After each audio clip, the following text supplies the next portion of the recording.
Welcome to the New Books Network. Hello, everyone, and welcome to the New Books Network, New Books in Public Policy podcast. My name is Dr. Ursula Hackett, and today I'm delighted to welcome Professor Craig Volden of the University of Virginia, who, along with Professor Charles Shipan, has authored the book Why Bad Policies Spread and Good Ones Don't, which was published by Cambridge University Press in its Elements in American Politics series in 2021. Welcome to the show, Craig. Oh, thanks so much. Thanks very much for having me here. So I absolutely love these Elements books because they've got these huge, sort of timely, topical questions within these very slim, accessible volumes. I think this book of yours really combines all of those elements. Yeah, that's got this great authority, but also that accessibility and timeliness. Of course, you're starting with the pandemic and you're ending with the pandemic, but you range over this wide set of public policy issues and offer some practical lessons for policymakers around the country. So I wanted just to start off, if you could tell us a little bit about yourself and how you and Charles came to this particular project. Absolutely. So, as you mentioned, I'm at the University of Virginia in the Batten School of Leadership and Public Policy. I'm classically a political scientist, and so really interested in questions of the politics that lead to various public policies. And so that's led me down a variety of roads. I've done a lot of work recently within legislatures, thinking about who are the folks who get a lot done within those legislatures, but I'm very interested in across institutions, like within American federalism or from state to state, country to country, the degree to which policies might spread. And that's been a long interest for both me and for Chuck at Michigan. We've now probably for 2 decades worked together on a variety of projects. And over that time had endless discussions about how the politics behind the spread of policies actually work. And then this opportunity is, I think, I'm as big a fan of the Element series as you are, from the point of view that it's shorter than a traditional book, but longer than a normal article. And so it allows you to do various things that one couldn't accomplish elsewhere. And in this particular take, we decided to take a different angle, which is something more normative. Usually we're describing what happens, and now we're having this overlay of, is that for the best or not? And this series invites that as one possibility.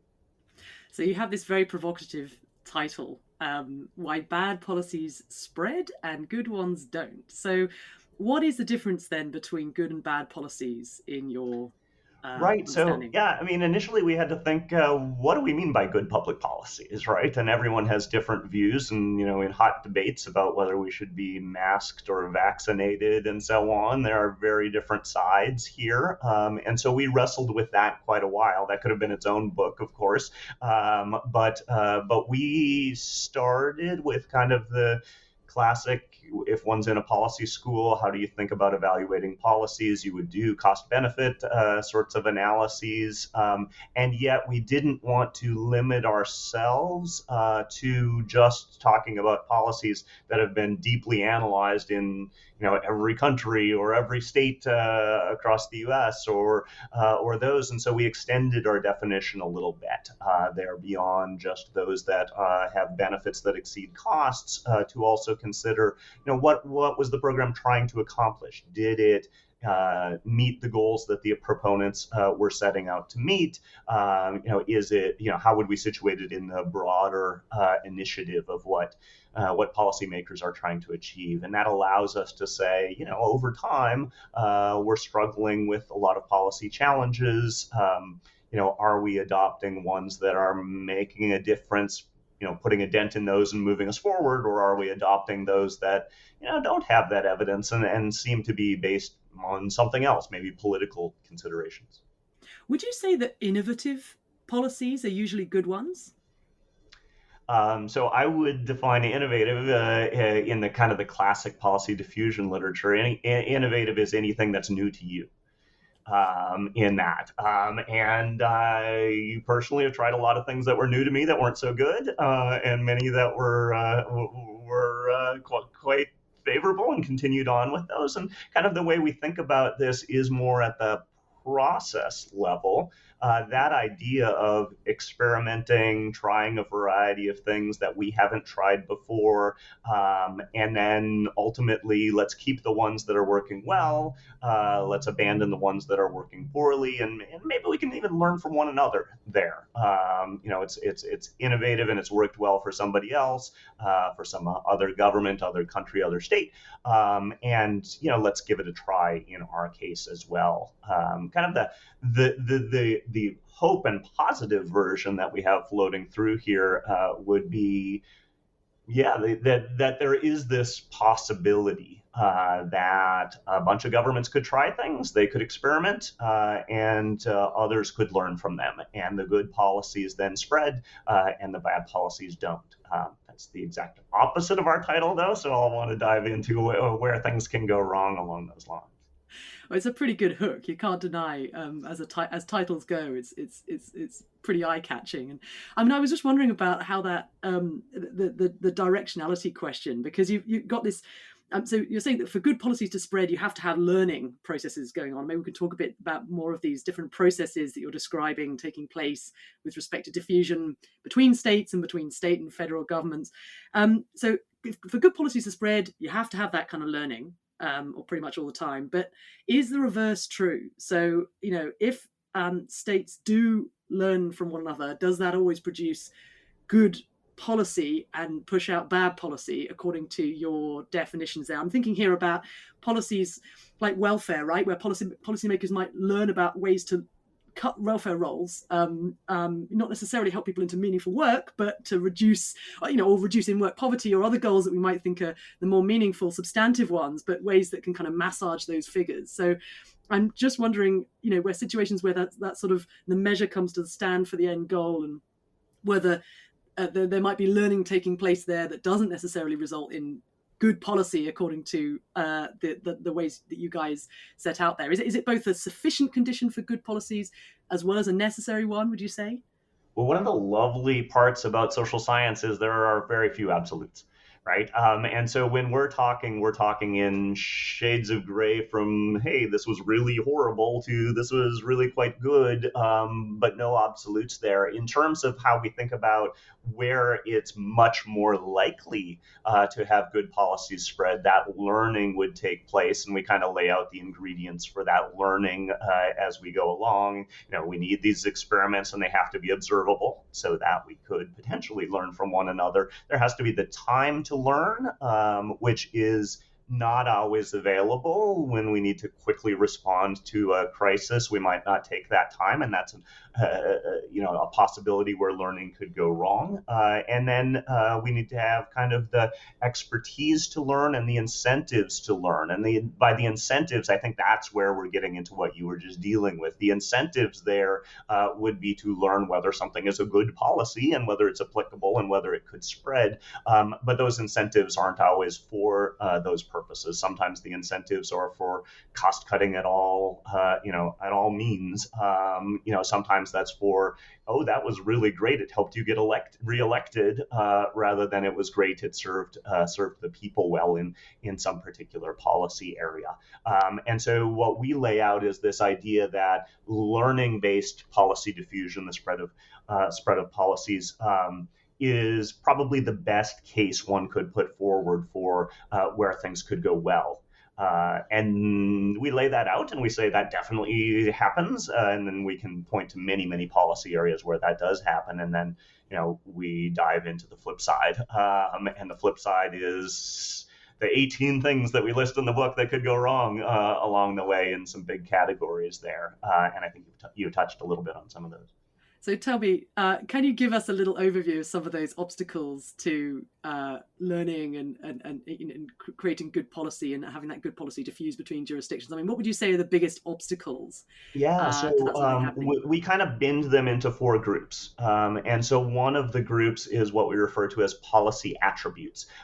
There we just say, we know policies are very different from one another. Some of them are so complex that we can't have that learning at a very easy level, or if we do have learning, one has to spend a lot of resources to dive into those policies. Some are not very observable. It seems like we're saving for a rainy day in some policies, but if that rainy day isn't coming, we don't know if the policy is working or not.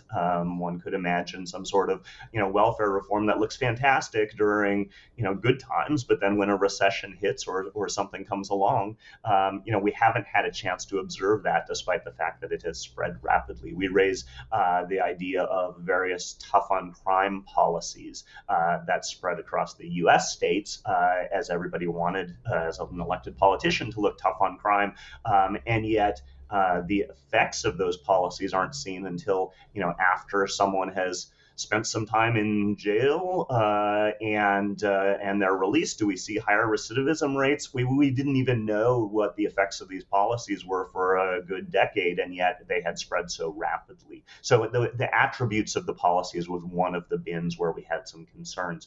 The second one, and we've touched on this a little bit already, is the biased political incentives that we see from time to time. The idea that politicians who are making a lot of these decisions are often thinking about the next election, and that next election is coming pretty quickly, and it's coming before the time that's necessary to learn about whether these policies work. And there's some degree of pandering to voters, give them what they think they want, whether it's what's good for them in the long run, or catering to some special interests and campaign contributors. And so those are kind of classic biases that we know in political science, but they certainly play out in policy diffusion. And also in that bin, then we put down a variety of kind of rules of thumb or heuristics that policymakers use, and they're similar to ones that we all use.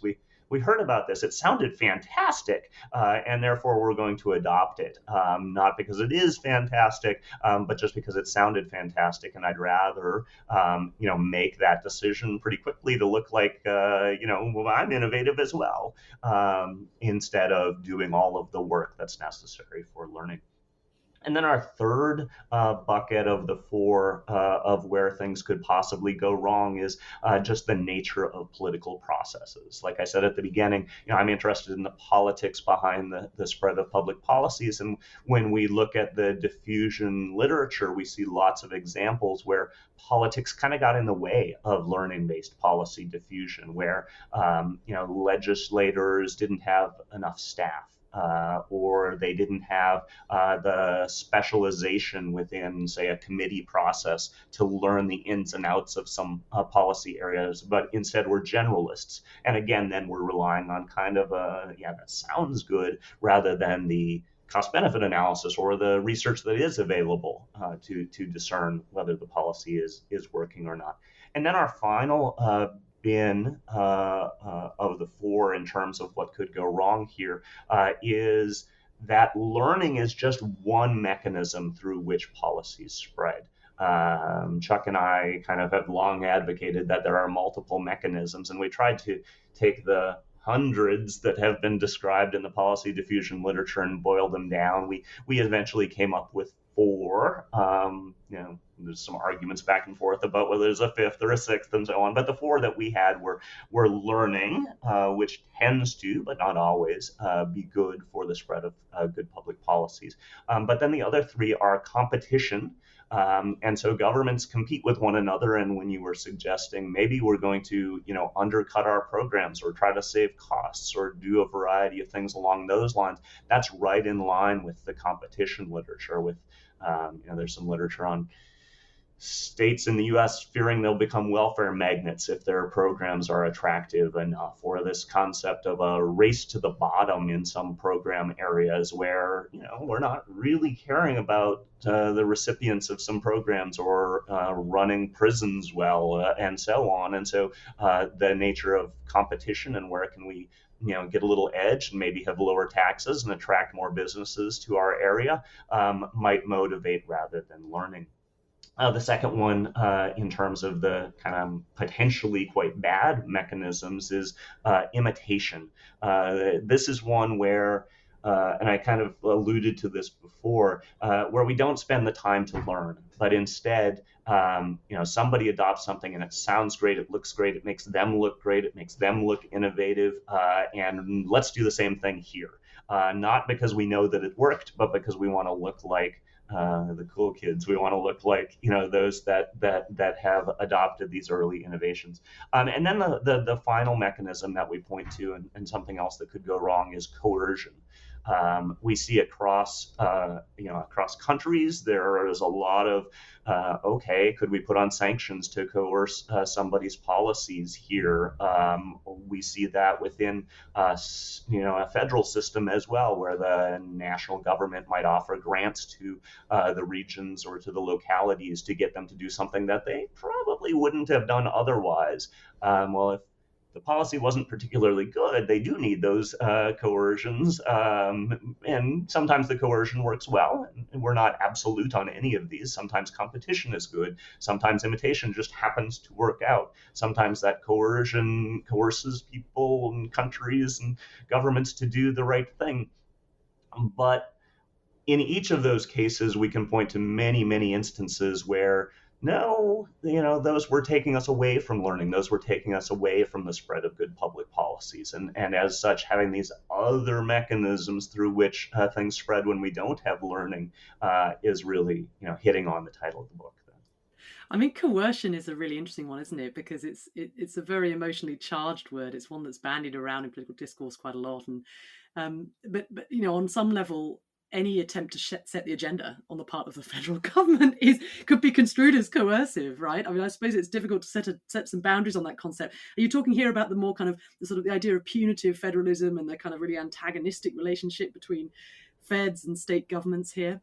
Yeah, I mean, it's interesting to think what we're trying to accomplish with federalism, right? So to the extent that we say not every policy that's good for one state, for example, is good for another state. The nature of would it work as well, in Virginia as it would in Michigan. Those were the discussions Chuck and I would always have being at universities in those locations. And some policies would work well in both cases. And if the national government were promoting them, that's probably a good thing. But in other cases, what's best for one state or locality is not best for another state or locality, and having that resolved at the national level, and then made uniform, and likewise made uniform across countries in the European Union and so on, is not always for the best. And in many cases we would say, okay, well, are there times when a particular set of regions or states are not adopting what is in their best interest for some of these other reasons, for their own political benefits or their biases? Well, in those cases, then some degree of arm twisting or incentives or coercion might get them on board. And we've had numerous examples of that on race as well as other issues in the U.S., where that coercion was beneficial to spread policies. But in many cases, it's moving these policies to a more centralized level of government than probably is good, given just the vast variation that takes place across different local governments. So I want to pick up on some of the points that you were making earlier on about policy attributes and connect it, I think, with these, in particular, this idea of policy divisiveness. There's certain sort of policies. You mentioned questions of race, certainly very, very divisive questions, but just thinking about other sort of public policies that have been particularly divisive and polarized, and those in particular that attract court scrutiny. I'm thinking here of private school choice programs. You mentioned school vouchers at one point in there, and it's a particular area of interest to me. And certainly one of the things that we find in the area of school vouchers is you've got these policymakers engaging in considerable degree of learning that is very iterative, that's very tactical. They're looking at the states, they're rewriting their policies in order to try and survive court challenge. So the courts are kind of weighing in on this multiple times, and they're rewriting these statutes in an attempt to try and allow them to pass court muster. And so there the policies are becoming more resilient. And the question I had in my mind as I was reading your wonderful book was, does that make them good policy? Because on the one hand, there's time to learn. There are sort of observable experiments in court multiple times. There are favourable incentives. But it seems like the reason why there are opportunities for learning here is that they are very divisive and get challenged in court all the time. That seems to be kind of maybe not a characteristic of a good policy according to those early lights. I wondered whether the sort of question of legal challenges and the divisiveness of the policy itself how that might play into these questions. Yeah, I mean, it's interesting, and certainly we discuss in the U.S. how polarized everything is. So, we talk about red states and blue states, those that are more Republican and those that are more Democratic, and so on, and the nature of the divisions, and school choice, school vouchers, charter schools are all fit along those lines as well. When we think about the idea of what would be an optimal scenario for learning, would it be that everyone has the same views and the same incentives, and we're all thinking about costs and benefits in the same way?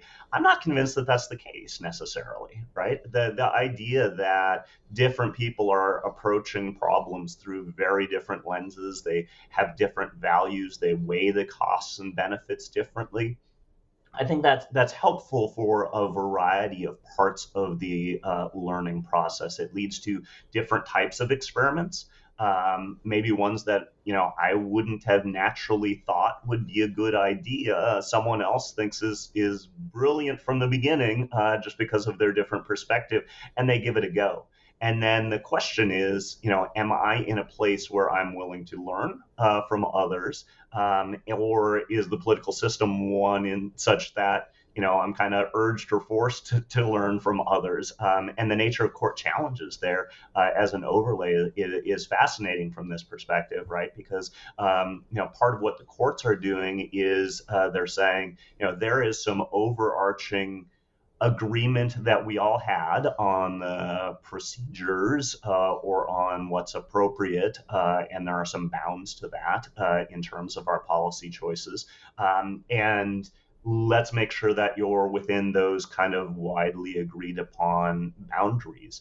But within those agreed upon boundaries, then some are closer to the edge, some are pushing that, and the nature of those choices and kind of the back and forth to overcome court challenges, to overcome political scrutiny, to overcome the ability to make a strong case to voters or to colleagues and so on.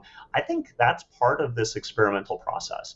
And so, while it's not always pointing us in necessarily a good environment, it is something where if we think about experimentation, where do we get more and more experimentation? And it may be in a more divisive and polarized environment where people are trying to develop a particular model that matches their ideology, and others have a different ideology and they're developing maybe their best model.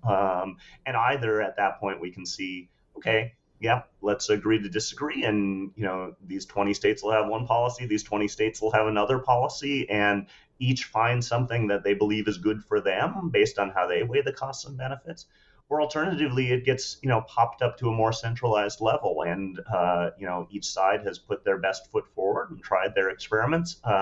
And let's nationally have a debate and discussion about which of those models would serve us best, on the whole. So I like the kind of flexibility. That sounds a bit unfair, but this understanding of a good policy has got a degree of flexibility to it, in that you don't have to talk in terms of any particular substantive goal, and you can talk about policymakers achieving a particular end goal. And if the policy is a good one, if it works by its own lights, or if it works by the terms that the policymakers who are setting out this policy have, what they intended it to do, and it does that, whatever it is. And so you can sort of sidestep the whole morally charged question Yeah, of I mean, good I versus like and I bad. don't like it, right? From those exact reasons, and why we were struggling so much with what do we want to include in our definition.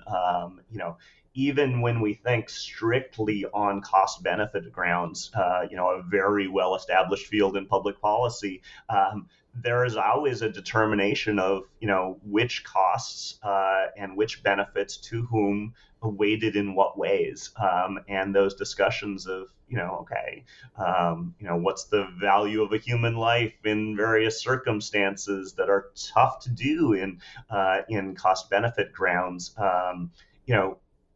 I don't think that's fully resolved to anybody's satisfaction. And so, having it as a broader discussion and recognizing that as complicated people, we're going to value different aspects of different policies differently. And if we've come to the conclusion that, in our neighborhood, our community, we're going to put the educational outcomes of our students well above what the taxpayer costs to homeowners are, because we see a lot of value in that for the future and how much we're weighing the future, and yet we recognize that others are facing real present struggles and they can't do as much investment in the future and need to spend their resources in other ways, that too may be good public policy. And from that point of view, some degree of flexibility in thinking, not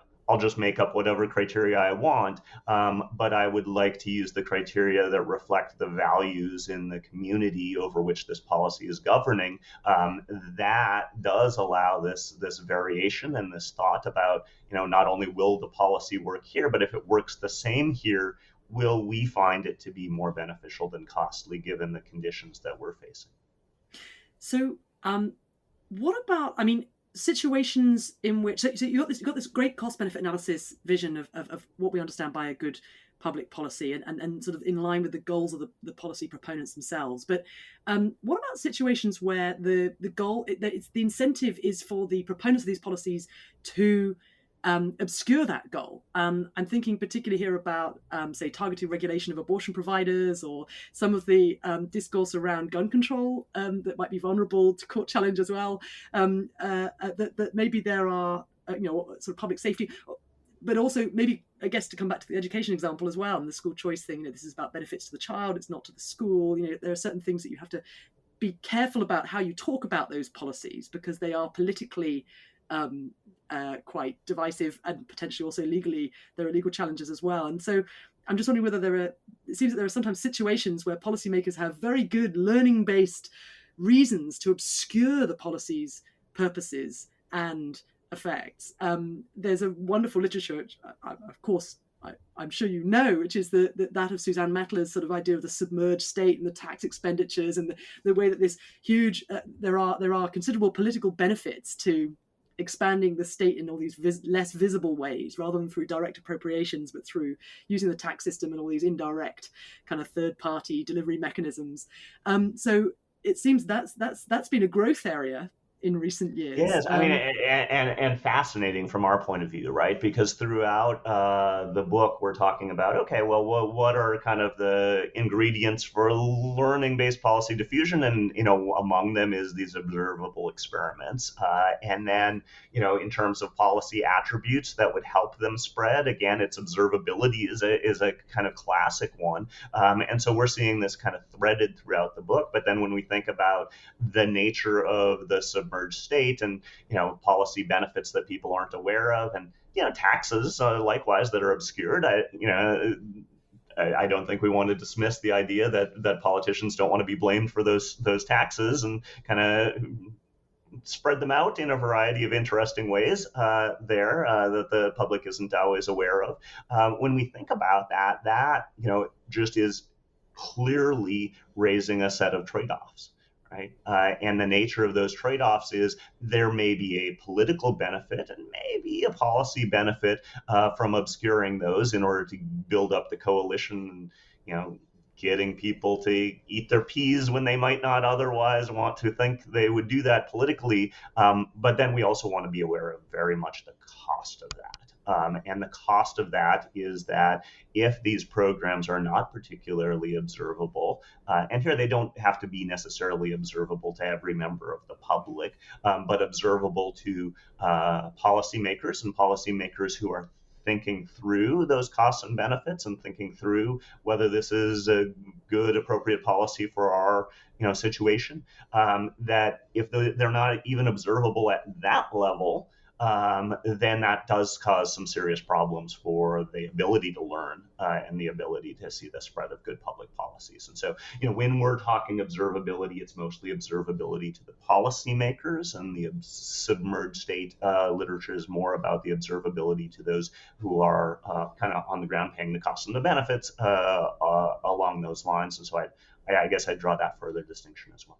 Yeah, it's really that sort of asymmetrical observability is really central to that, isn't it? This sort of idea that it's observable to the interest groups, to policymakers, to elites, but not to the regular public. I mean, I suppose the transparency and observability in your framework do play quite an important role, not only with respect to the policymakers, but also with respect to what voters understand and the sort of the impetus for policymakers to engage in these forms of learning. Voters as policymakers or policy inputs, either because they're directly voting on some of these pieces of public policy, as we were raising in the tough on crime 3 strikes laws in California, that was a voter initiative, or just the incentives that voters place on elected policymakers, and there could be, and always is, a mismatch between the knowledge of policies and their implication that voters have, and that those whose job it is to pay close attention in a representative democracy would have. So you have a bunch of lessons for policymakers in your book, and this is where I think the title, I mean, it's such a wonderful, eye-catching title, but you've actually got a very positive message in this book, I think. I mean, the title makes me think, oh my goodness, this is going to be a really crushing understanding of the challenges of policy diffusion and learning. And of course, you are very clearly articulating those, but there's an optimistic note there, isn't there? In that you're saying, well, there are situations in which learning can take place, and there are certain lessons that you have learned about learning. What would you say are the most important of those for policymakers at various levels of government? Right. So the challenge for me and for Chuck in writing a book of this title is that we are at our hearts optimists, and we do see many things that have gone well, and the potential for this idea of being embedded in a system, whether it's we were pretty heavy on American federalism in this, but thinking the policy spread across countries as well, also relevant here, that there are two sides to this coin, and we wanted to kind of flip and balance that coin and see where it came up. And doing so, we don't come down too strongly on things are horrible, but we do, have, one clear path where things are going well and 18 clear things that could go wrong. And, you can do the math and the probabilities there. But we tend to then think, well, okay, let's think through these and across these 4, categories of things that could go wrong. Do people have to consistently fall into those same potholes? Or are there opportunities where, policymakers and those who are involved in these policy decisions could, maybe help steer us in a better direction, get us towards that learning-based policy diffusion? And so we just kind of, step through who are the major actors and what could they do here? And so when we think about observable experiments, one of those ingredients for the learning-based spread of good public policies, the observable part is something that everybody can contribute to. So when the media is involved in reporting on policies, they could help us understand more of the costs and benefits. when the national government is making decisions, there is an element to which they can be supportive of the observable experiments that are done at the state or local level. We have an example floating through where the national government didn't want to regulate smoking in the US directly, but wanted to encourage states to act in this space, especially for youth access to tobacco. And so one of the things they did to make this program more observable was to require that each state ran essentially a sting operation where they sent young people in to try to buy cigarettes. And then they had to report back to the national government of, what were the results of that, so that we could learn, well, okay, for the states that, adopted particular youth access programs, removing cigarettes from vending machines, removing the sale of single cigarettes, a variety of things along those lines. We could see, well, what were the states that did a better job and did a worse job on their policy outcomes along these lines. So one big set of recommendations is what can we all do, or policy facilitators, the media, government, to make policies more observable, so that we can get some of those learning-based characteristics. There are other recommendations that are just not so much on the how do we secure the learning-based spread, but how do we counter those four big categories of things that could go wrong. And there it's kind of invest in our institutions comes up in some of them, where we said that, many governments don't have the ability because they don't have the staff or state legislatures that only meet for a couple months every other year. They just don't have the resources. They don't pay state legislators in some instances enough that they can invest in doing the research and finding out what policies are going on elsewhere. That level of focused. It's not just we should grow government. It's this sense that we can make focused investments that will help in that learning process and will avoid some of these sorts of concerns and considerations that we wanted to raise among our recommendations. So there's all sorts of different ways in which you can try and counter some of the obstacles to learning and the diffusion of good policies around these different states. I can see that a lot of these, this is about institutional reforms. But I mean, and you say you're an optimist. I mean, this is a period of time in which we've got really deep affective polarization across the US, certainly, but elsewhere as well, actually, but in lots of places. But it's, that seems a major impediment to learning from the other side. If you sort of see that tribalism, that sense that the other side is the enemy, and policymakers being less willing to listen to proposals from the opposing party. I mean, how optimistic or pessimistic are you in this period of increasing polarization of the likelihood that your lessons will be heeded by policymakers on either side of the ideological spectrum? Well, I would take that on two fronts. One is, what does this ideological polarization or partisan polarization mean for whether our recommendations have any traction? But I'd take it much broader than that. What does this degree of polarization mean for the spread of good public policies, whatever they are? And ours are just one form of a recommendation of what we think is good. But there are many, many of these policies that could be good or bad.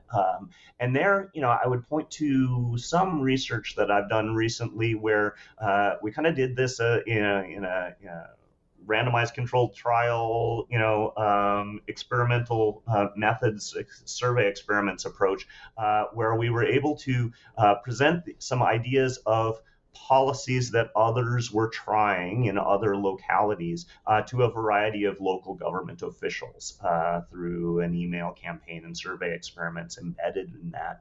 And there we did observe what we feared, which is, of the more kind of liberal leaning policies, the more conservative officials, by their own reckoning of where they stood on the ideological spectrum, were less likely to even want to learn about them. We gave some links where you could learn about these policies and so on. And what we found there is there were two interventions that we could make that did facilitate that ability and that willingness to learn from others, even across the ideological spectrum. One of those was a report that, this was tried by a Republican leaning mayor or city council or city.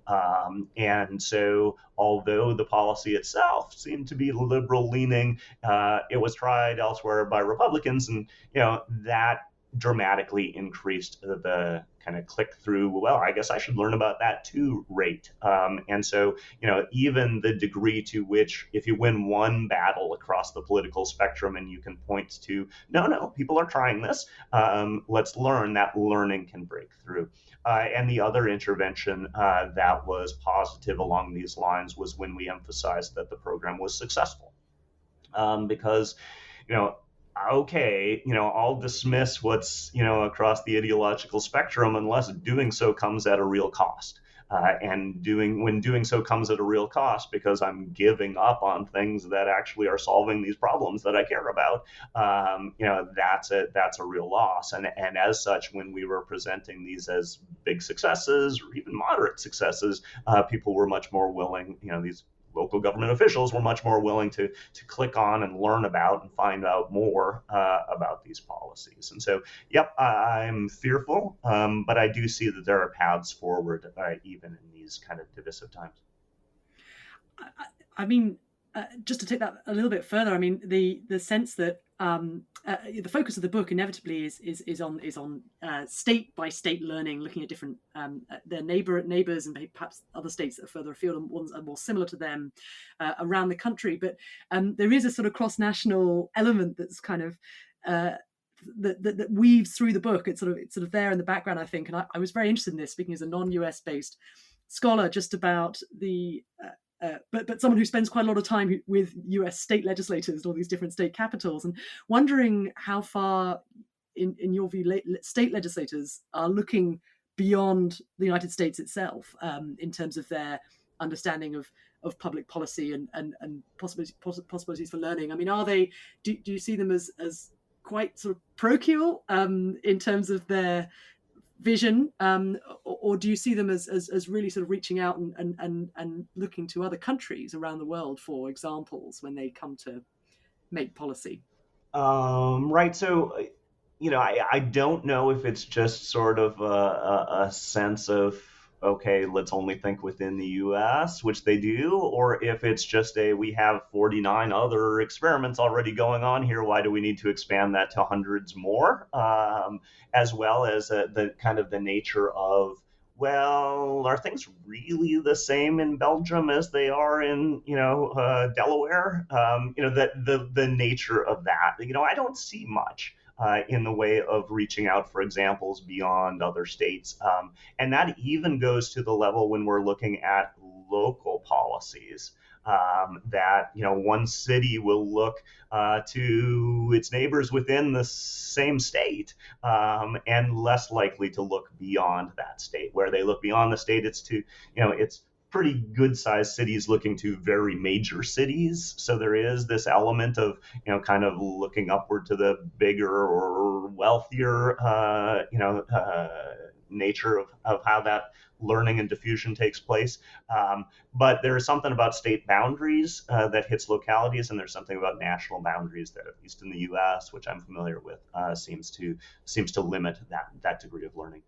Mm-hmm, mm-hmm. I would just be very interesting to sort of see whether these understandings of success elsewhere could help move the needle on some of these yeah, I mean, attitudes. There are sort of ways we can think about that, right? Because one of the paths is more indirect, which is, if there's been a big crisis somewhere and a solution somewhere else, the nature of how that spreads could be somewhat indirect. So there's work, for example, that suggested that when other countries are struggling with a particular policy, it's not so much that it would go to the US state or local level. It might go to some discussions in Congress, or something along those lines. And a lot of evidence that even when things are raised in Congress or raised in the national media, that does enough to elevate the salience of the issue that localities and states start wrestling with it as well. So there may be this more two-step process involved there, and especially on issues that are potentially of high salience. So tell me, you mentioned you've got some RCTs, some of your great RCTs you've been doing recently, but I'd love to know more about what's next for you and for Chuck as well, whether you've got projects connected with this one that you're currently working on, things that are sort of taking the conversation further. We've got something in the works together. What's next for you both? Great question. And we have this kind of co-author relationship that as either of us has any great ideas, we think about, is this appropriate for the others to be involved in, and so on. I have one project that I'm working on that's really kind of in the weeds methodological. A lot of the diffusion studies have been done through kind of data gathering and event history analysis at the state government level. And those event history analyses, when we're thinking across these different mechanisms of diffusion, we just have this tough time saying, okay, did one state adopt a policy that was found in another state because they did the learning, or was it because of competition or imitation, or these other mechanisms?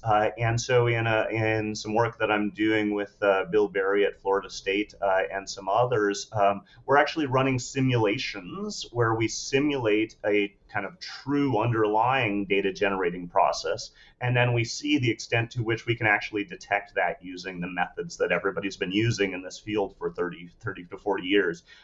And it'll come out maybe with another troubling title, which is potentially, we're getting it wrong a lot of the time, and we need to reassess what methods we're using in detecting these sorts of considerations, and what's actually going on in the diffusion literature from the kind of quantitative end of things. So be on the lookout for that. Chuck is working endlessly and has just a tremendous stream of young scholars and graduate students that he's working on a variety of these fronts. So keep on the lookout there as well. Will do. This all sounds fantastic. Craig Volden, thank you so much for speaking with me. This has been really great. The book is Why Bad Policies Spread and Good Ones Don't, published with Cambridge University Press last year. Do take a look. Thank you so much for joining the conversation. Thanks, Ursula. It's been tremendous.